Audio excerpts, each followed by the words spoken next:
Ladies and gentlemen, welcome to the official Soggy Sports 2025 NBA mock draft. Now, with the completely fair and definitely not rigged and definitely not controversial NBA draft lottery that just happened, that was completely fair, that everybody completely liked, and no, Adam Silver is definitely not holding a gun to my head so I can say this. Somebody please help me, they are holding a gun. And like I was saying before, the technical difficulties that just randomly happened and that had nothing to do with any other outside circumstance, now that the NBA draft lottery, NBA draft order is officially set in stone, I want to get out my official mock draft. Now that I got all my player rankings basically done, I got everything official, I wanted to let out my official and last mock draft of this 2025 draft cycle. Now, a few notes before we get into the actual mock draft. So first off, with how I do my mock drafts, I don't basically do in the way that most people do. Like, I don't just go like my number one player gets drafted first, my number two player gets drafted second, and I go in order like that. I kind of take in the like concept of fits and also like potential, what a team needs, things like that. So it's not always like the third best player is going to get picked third. Sometimes I can have like maybe my sixth ranked player get picked fourth or something, but they fit better than the other two guys. So that's why I have them getting picked. So it's not necessarily that if I have one player getting drafted before another, I think they're going to be better or anything. And I'm going to get into all that when I say who's getting drafted. And then also, these are my own player rankings. So if I do have a player ranked lower or not even in the lottery that you have ranked pretty high, these are my own opinions, my own guys that I think where they should go and all that. So that could be why maybe a big name isn't going to be in the lottery that a lot of people would have in the lottery. But now that I got that out of the way, let's get right into this video. So with the first overall pick, we have the Dallas Mavericks selecting I'm kidding, it's going to be Cooper Flagg. I don't think anyone was expecting anything different. Like, I may have different draft rankings than a lot of people, but I'm also not stupid. Cooper Flagg, in my opinion, is the most sure thing superstar in this class. His two-way potential is crazy. He's going to be the Luka replacement. He's a superstar in the making if he stays healthy. The dude's just a beast. Like, I think it's very much, in my opinion, the safest bet to make. Like, yes, there may be other guys that I could argue, really only one guy that I could argue has a higher ceiling, but I think as far as being 100% sure thing going to work out in the NBA, I think Cooper Flagg is that. Now, is he going to be as good as Luka? Maybe not, because Luka is going to probably go down as one of the best of all time, but he could still be unbelievably high-level player and should be a great start in trying to replace the awful Luka trade that Nico did. And I hate that Nico Harrison's getting bailed out here, but Cooper Flagg 100% should be the number one overall pick. And now the second overall pick, I have the San Antonio Spurs selecting Dylan Harper. Now, there is some debate here. Should they go Ace Bailey? Should they go like VJ Edgecombe? Or should they go Dylan Harper? And although I do like Ace Bailey, like, I'm much higher on Ace Bailey than even most people are. Like, I think he's going to work out. I think he's great. But Dylan Harper, I also love, and I think is going to be great. And although I even think Ace Bailey could end up being a better player, I think if you're the Spurs, you go with the guaranteed potential superstar to pair up with Victor Wembanyama. Now, I don't say superstar in any, like, soft way. Like, I don't just give out that label to many players. But Dylan Harper, if you watch his film, you look at his numbers, the dude's a beast. And if you pair that up with De'Aaron Fox year one, then that's going to be one of the best backcourts in the NBA, and you're going to have a duo going forward for a very long time. And then you could even have a long-term trio of Wembanyama, Dylan Harper, Devin Vassell, and if you could trade De'Aaron Fox, whoever you get for De'Aaron Fox. Like, this team can go so many different ways. You'd get a beast. You can't go wrong with selecting Dylan Harper. I think he's pretty solidified to at least be an all-star level player at worst. So I just think overall this would be a great pick. I know you already have Stephon Castle, and some people don't like the fit with Dylan Harper and the Spurs, but in my opinion, you work that out later. Like, maybe you make Stephon Castle your sixth man, maybe you trade De'Aaron Fox and Castle for a superstar. You could do many things, but in my opinion, you draft Dylan Harper here, you get the sure thing, you get the high-level player to pair with Wembanyama for the future, and I just think you can't go wrong with selecting Dylan Harper here, and I think he is the perfect pick at number 2 for the Spurs. And for the third overall pick, we have the Philadelphia 76ers selecting Ace Bailey. Now, Ace Bailey, like I said earlier, I'm much higher on Ace than even a lot of people are. I do think he's going to hit his ceiling. He has superstar potential as well. Now, I'm not as confident as the first two guys that he's going to be able to hit fully his potential because he does still have a little bit of development to go. But as far as how good he can shoot, how good he can score from all three areas, his size, his athleticism is unbelievable. His two-way potential is through the roof. I think he could be an unbelievably high-level player if his potential does hit. And if you have that superstar potential and you compare that with a guy like Joel Embiid, Paul George, Tyrese Maxey, Jarrett McCain, you can have an unbelievable team going forward. Because Embiid, yes, if he's healthy, is an MVP level player. I think Ace Bailey, if he hits his full potential, is a superstar level player. Tyrese Maxey is a extremely high level star level player. Jarrett McCain even looks like he could potentially be an all-star level player. Now, Paul George, definitely on his way down, but still a high level role player at minimum. And then on top of that, I think this Ace Bailey pick could just be the shot in the ass this team desperately needs. Because, in my opinion, Philly's kind of getting dull. Like, Embiid, people are starting to kind of get stale on him. Paul George, that contract is looking like one of the worst in the entire league. Tyrese Maxey is great, but not good enough to carry a team. So it's kind of like they're just getting a little stale. But if you get Ace Bailey and he does hit and become a superstar, now that's a completely new team, a completely new dynamic, just a fresh start, basically, and you can really start to build and really actually have real tangible hope in becoming a contender once again. And I think that would go a very long way. And I think Ace Bailey has by far the highest ceiling out of anyone left at this point in the draft. And I think you have to pick him if you're the 76ers, or you have to trade the pick if you can get a star for that pick as well. And with the 4th overall pick in this draft, we have the Charlotte Hornets selecting VJ Edgecombe. Okay, VJ, in my opinion, I'm not the hugest fan of him. Like, I don't think he's going to be bad, but I don't think he's going to have the potential that a lot of people thinking he has. I don't like his scoring ability. Like, he's a very good guy at getting to the rim. He's very good. He's a very good athlete and things like that. But, like, I don't know. He just doesn't score in a way that I think is going to completely translate to the NBA. I think his size isn't ideal, and I just think he has a few little slights. Now, I still think he's going to be a very solid player. Like, I think he's going to be a good, at least starter, maybe even an all-star level player. But I don't think he has that superstar potential that a lot of people are trying to put on him. But I still think he's going to fit very well with a guy like LaMelo, because VJ has very high upside. Due to his athleticism and due to his even potential scoring ability. Like, if he can get a consistent jump shot, if he can get a consistent mid-range game, these things are going to be very big. Unfortunately, he just right now doesn't really have any mid-range game, at least not consistently enough to really write home about. And his three-point shot struggled a little bit in the beginning. It got a lot better in towards the end, but he needs to get that a little bit more consistent. And going from an NBA three-pointer is probably going to get a little bit worse, at least from the beginning. So he's going to definitely have to work on that as well. But if VJ can end up getting fully polished on the offensive side of the ball, keep that athleticism, and even translate that to defense and make him an elite defender, that having an elite level athlete as a shooting guard next to LaMelo Ball, who's an elite facilitator and also an elite scorer, would go a very long way. And I think that could be the starting backcourt for them for a very long time. And then you pair that up with Mark Williams and Miles Bridges on this team. The athletes are going to be insane, because Mark Williams is a great athlete.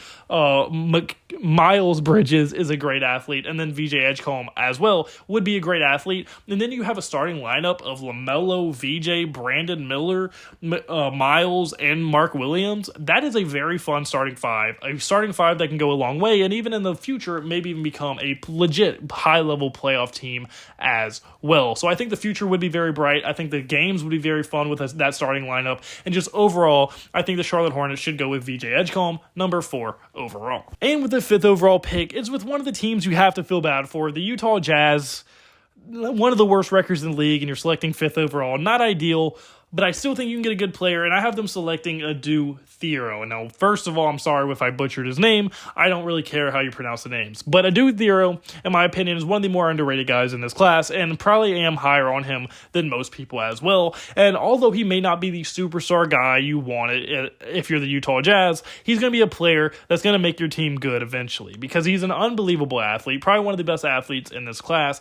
His two-way potential is unbelievable. He fills a need that this team desperately needs to fill, which is a small forward position, and his upside is also very high. And really the only weakness in Thiero's game is a three-point shot. And the reason I have them going to the Jazz is because they have a lot of guys who have the complete opposite problem. They aren't great athletes, and they can do a lot of other things well, like scoring the ball, but their defensive upside isn't the greatest, their hustle upside isn't the greatest, things like that. Thiero is the complete opposite. He's a great athlete. He can score at the rim very well. Even he has a little bit of a mid-range mid-range game, but his three-point shot does leave a lot to be desired as of right now. But we have seen many guys, i.e. like Herb Jones, Dyson Daniels, and other guys like that. I know I just mentioned 2 former Pelicans. I didn't mean to do that. They just fit what I'm trying to say. You can develop a three-point shot over time. And if you have this elite athleticism, you can already finish so well at the rim. You're already a very good defender. You have good size. You have good length. I think that can be all combined to become an extremely high-level player. So although I don't think he's going to ever become like an all-star or a superstar level player, I think he could be a high-level starter for this team for years to come. He can do dirty work. He can do all that. And he's just going to be one of those cornerstone pieces that every high-level team needs to have. So I would go ahead and get that right now if I was the Jazz. And now 6 overall, we have the Washington Wizards, the team that got screwed the most out of the draft lottery, had the worst record in the league, and still had the pick 6. But I have them selecting Trey Johnson. Now, this is probably an ideal situation for Washington, and this just so happens to be how my board fell. Do I think he falls to 6?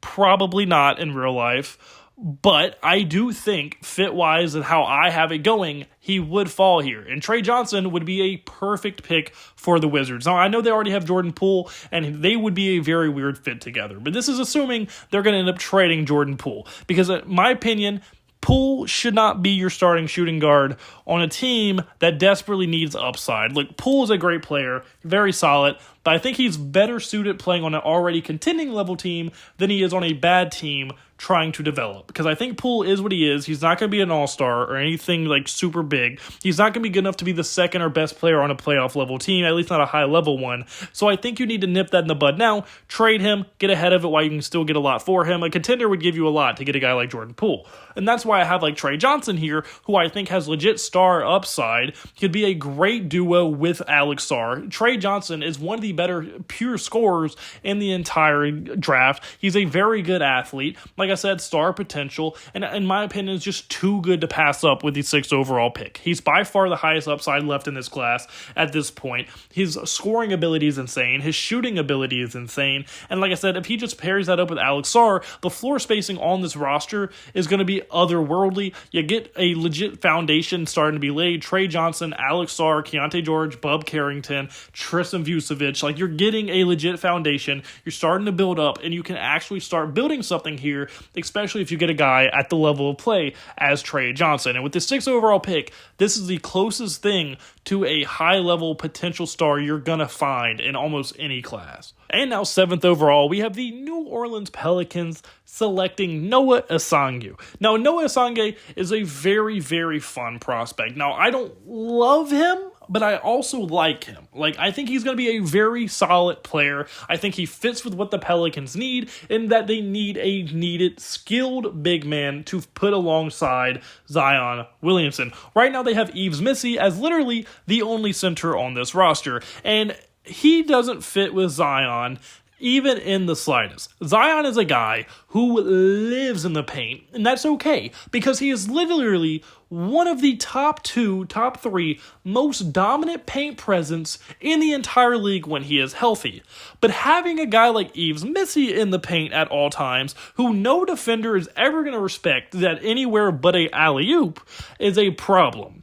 And I don't know why they even drafted him, because he doesn't fit with him at all. His upside's limited, and he's just really never going to fit with Zion when you need him to, which is going to cause huge problems when you need heavy Zion minutes like in the playoffs. So drafting a guy like Noah Asangwe, who has very high upside on the offensive end, he's very good with the ball in his hand, he can spread the floor, he's a very skilled big man that you have to worry about where he is at all times on the floor, and has, like I said, high upside. He's going to fit with Zion, he's going to fit what the Pelicans need, and he has a lot of upside. And I just think the fit is so good right here. You have to make this pick. He's really only one of 2 players at this point that would make sense, the other one being Danny Wolf, but I don't think there's a world where Danny Wolf goes in the top 8, so I thought it would just be so unrealistic that I wouldn't say it. So Noah Asangwe, I think, is the pick here. He's the only one that made sense to me, and they either should trade for a skilled big man with this pick or draft Noah right here, 7th overall. And now, with the 8th overall pick, we have the Brooklyn Nets selecting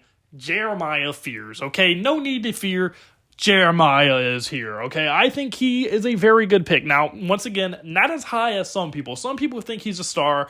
I don't think that, but I do think he could be a very solid partner with a guy like D'Angelo Russell. Now, look, am I saying that's going to be their long-term duo? No, I don't think D'Lo is their long-term option at shooting guard for this team. But as short-term, I think Jeremiah fills a hole at the point guard position. I think he fits alongside D'Angelo Russell, who's probably currently their second best to third best player on the roster. And I just think him and D'Lo would fit together short-term, and I think long-term, Fears can take over the point guard role. He has a pretty high ceiling. I think he can be a high-level starter in this league one day. He gives me a very talented guard going forward for them, and it's just going to be a nice cornerstone guy for them to have going forward. Probably not going to ever be a star or superstar, but probably a guy that's going to be at least either starting guard for a very long time. It's going to always give them good minutes and should be a high-level player in this league for a very long time. And now 9th overall, we have the Toronto Raptors selecting Danny Wolf. Now, Danny Wolf is one of the most skilled big men in this entire class. The biggest knock is the fact that I think he's 22 years old. He's a senior,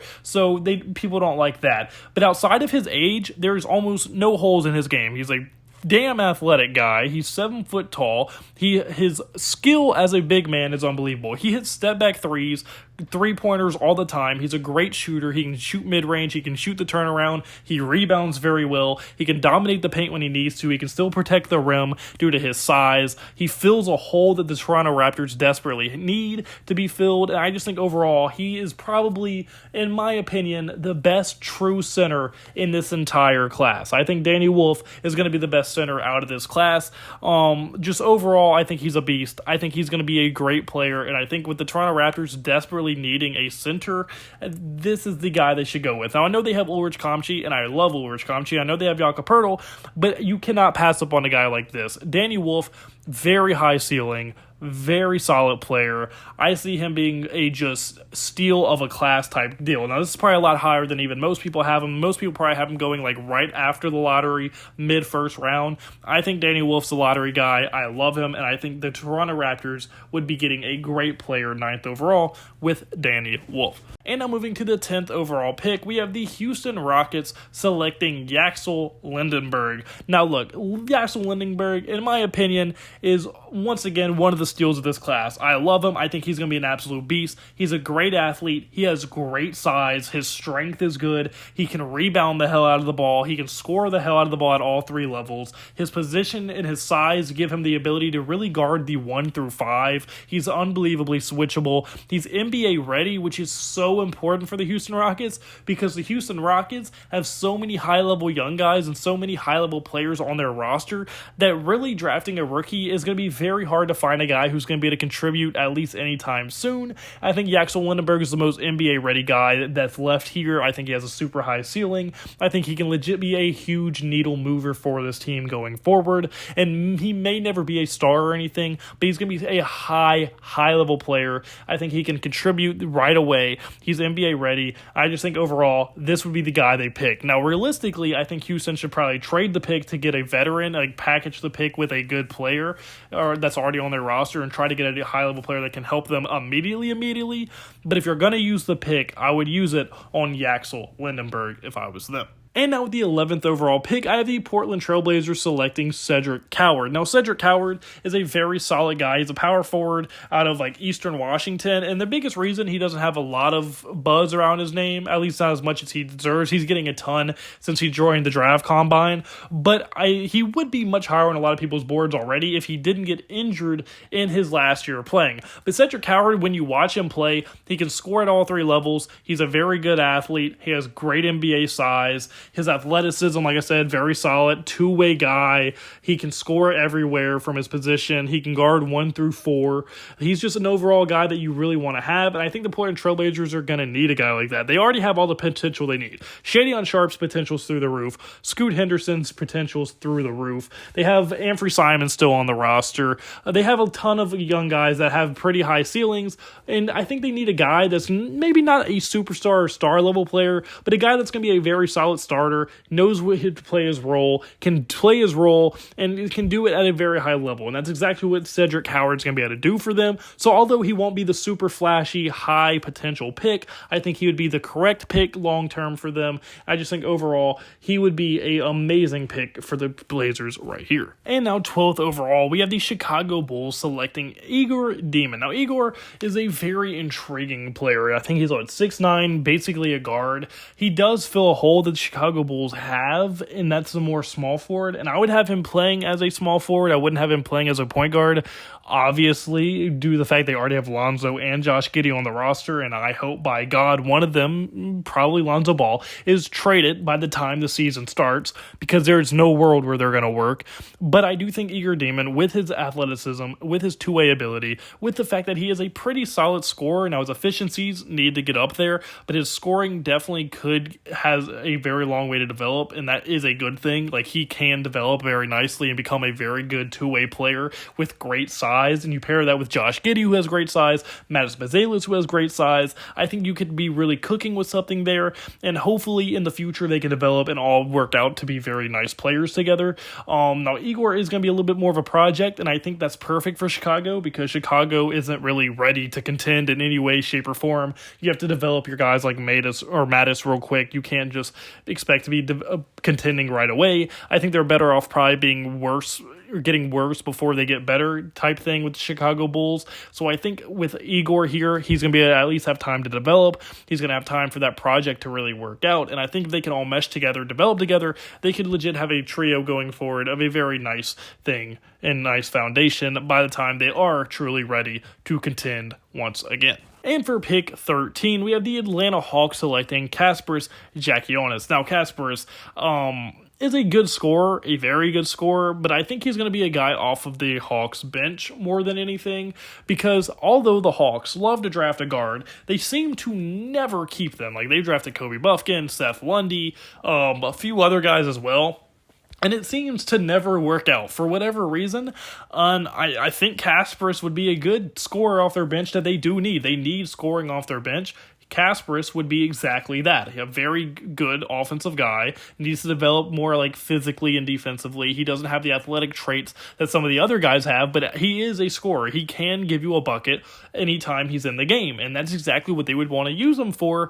But in theory, that's kind of the same thing guys like AJ Griffin, Kobe Buffkin, and Seth Lundy were all supposed to do as well. And that just never materialized with the Atlanta Hawks for whatever reason. So hopefully they get it right this time with Kasparas, and they can develop him, and they can actually play him in the role that they drafted him for. So in theory, I think this is the pick they should go make. Now, in the past, they definitely have struggles with this, but I think Kasparas could finally be the guy to fill that hole. And with the final pick in the draft lottery, I have the San Antonio Spurs using their second pick of this lottery on Nick Clifford. And upon further review, no, he is not a big red dog, okay? Different Clifford, not even related, believe it or not. But Nick Clifford to me just screams Spur, okay?